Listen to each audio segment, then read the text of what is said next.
more interested in who's doing the mapping of that particular territory and how are they making their maps, right? If we think about the most basic unit of map making in terms of our own experience, what is that? What do we have? What do we use to make maps of reality? How do we do it? Senses. Senses. Whew. And how many do we have and what are they? 5. We've got 5. 6? The sixth sense. I hear a metaphysical discussion coming up. Oh. We can all agree that we're familiar with the senses: visual, the eyes; auditory, the ears; kinesthetic, feeling senses; olfactory, we just experimented with that at lunch; and gustatory, right? And this is our nervous system. And what our nervous system does as a human being is that interacts with reality. And it has sensations, right? If we look at it graphically, I will demonstrate my great artistic ability by making a picture of this guy. Here's a human being. And if we look at this human being, he's got a visual sense, and he's got over here a big auditory sense, and down here he's got a kinesthetic sense. And just like you guys, this human being is experiencing reality. Reality we could represent as a purple blob, for lack of anything better. So our senses meet reality, and then what do we do when we have an experience of something outside our senses? Reaction. Okay, and what do we react to? What do we react to? Stimulus. The stimulus. Our interpretation. That's an interesting thing. What happens is that we have a stimulus, right? Something happens in the photic receptors of the eye, the kinesthetic senses of the finger. There's a sensation. That sensation goes up into the human biocomputer, which is about 1 kilogram of magic encased in 1/8 of an inch of eggshell right here sitting on your shoulders.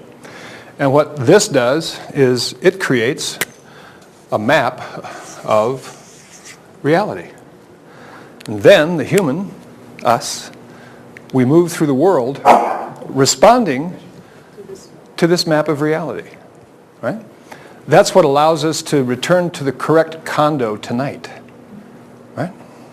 That's what allows us to recognize our mother-in-law when we pick her up at the airport.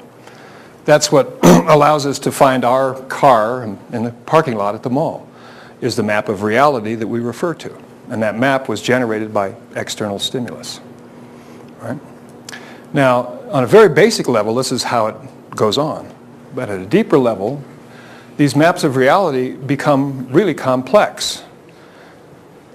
Like an experience perhaps when you were 7 years old and you were on ice skates and the spotlight was on you and you had this intense experience, that emotional state goes into your map of reality too. And we have a sense, kind of a surface understanding that our beliefs are really maps of reality. Our beliefs guide us through the territory of life. We respond to the world and other people quite often based on our beliefs. Some of those are personal beliefs, some of those are cultural beliefs, right? So there's layers and layers and layers and layers to these maps. But the primary map-making tool are your senses. Your visual, auditory, kinesthetic, olfactory, gustatory. But primarily in NLP, we explore at great depth the senses, the visual, auditory, and kinesthetic senses, right? And for map making, they're absolutely invaluable. Because if these are cloudy, obscured, dull, what kind of map do you create? A cloudy, obscured, dull map, right? There's simply things that happen in the world that you're unable to perceive, right? There's kind of what you could call a threshold to your perception, right? You're only able to perceive what your senses allow you to perceive. In a real practical sense, some examples of this, I heard a story told about Andres Segovia once, who's a great flamenco guitarist. And he was in his room in Seville, I think it was, And another guitarist, a very accomplished musician, was visiting, came into his apartments and saw Segovia's favorite guitar sitting there. Right? And without asking the master, which was a faux pas to begin with, he went over and picked up the guitar, without dropping it, fortunately, and began to play some really nice riffs, some really good music. And when he finished, he sat down the guitar, he turned to Segovia and he said, "Well, it's a very nice guitar, but I noticed that the 6th fret is slightly high and it doesn't give the purest tone, right, on the bass strings." And Segovia said, "Yes, this is true. It makes it unique. And I noticed that even though you had trimmed your fingernails this morning, you didn't file them." Right? This guy could detect whether or not fingernails had been filed. So his auditory sensory acuity was really top-notch. If you consider some of the metaphors we were talking about this morning in terms of Polynesian navigation, and think back 1,000 years ago, these guys would be in a Hawaiian voyaging canoe, and the instrument, their navigational tool, was the body, period. That's it. They didn't have a compass, an astrolabe. They didn't have a magnet, to find magnetic north. Current navigation in the ocean is you've got a little thing here, a box with a button, and you push the button, it'll locate you anywhere on the planet within 3 feet with global positioning satellites. But imagine being in the middle of the Pacific Ocean, right? And you've got another 1,100 miles to sail, and you're the only tool that you have. So navigation by these folks was done with the senses. This is it. They had the senses to deal with reality, to follow a map, and to create a map to lead to a destination. So what do you suppose they used visually to navigate? Stars. Stars were they're most precise. The big star helped orient them during the day, which was the sun. It always came up in the east and gave them, directional references. And also the moon, reflection of the sun. But the star patterns at night, the constellations, right? The Hawaiian navigation is referred to as itak in Hawaiian. And a good navigator, I met a good navigator, as a matter of fact. His name is Sam Ka'ai, and he was the first navigator, I think he was the first navigator on the Hokulea, which was a reproduction of a Hawaiian voyaging canoe that sailed from Honolulu to Tahiti in 1983 or 84, I believe it was. And he navigated that whole journey just with his senses, nothing else, right? And he was talking about Hawaiian navigation, and a good navigator, traditional navigator, can hold something like 27 different stellar maps in their mind. Because, if you've watched the stars at night, they change, right? Because the Earth is rotating, the stars seem to move, so the constellations move. So if you're watching the horizon, a certain stellar configuration comes up. It's very easy on a boat to sail right for that star. You're very precise. But since the world changes, reality is tricky, slippery.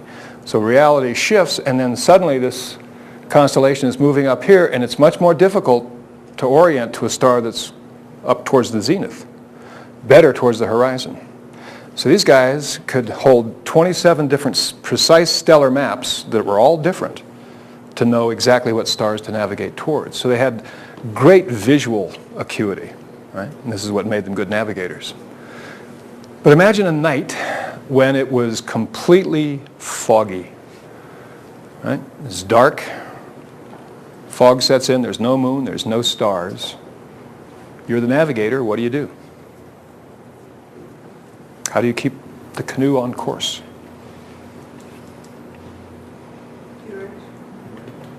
Sense of direction. Sense of direction, exactly. But what do you use to trust it, right?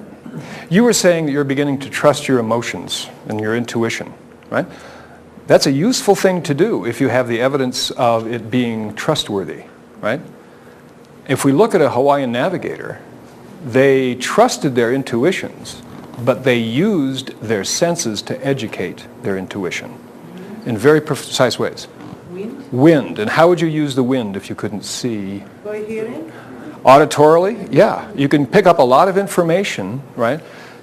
The last time you knew you were on course, if you were calibrating to or kind of indexing the direction of the wind and the position of the sail, and the wind was striking this part of your face perhaps, right, and blowing little tassels in certain ways. To stay on the same course, you'd want the wind in the same configuration. And that could be partly short-range visual, but it could also be auditory. But what happens if the wind changes directions 3 or 4 times, or a couple of squalls come back in, and you're not sure whether you're calibrating to the appropriate wind direction or whether it's changed? Then what do you do? And Waves of the water. how do you use the waves? Technology. How do you use the waves? Maybe you feel with, the movement of the boat. That's precisely it.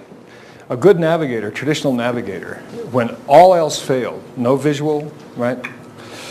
The wind, feel, unable to be perceived, would go into a trance and lay down in the back of the boat while they still knew they were on the right course.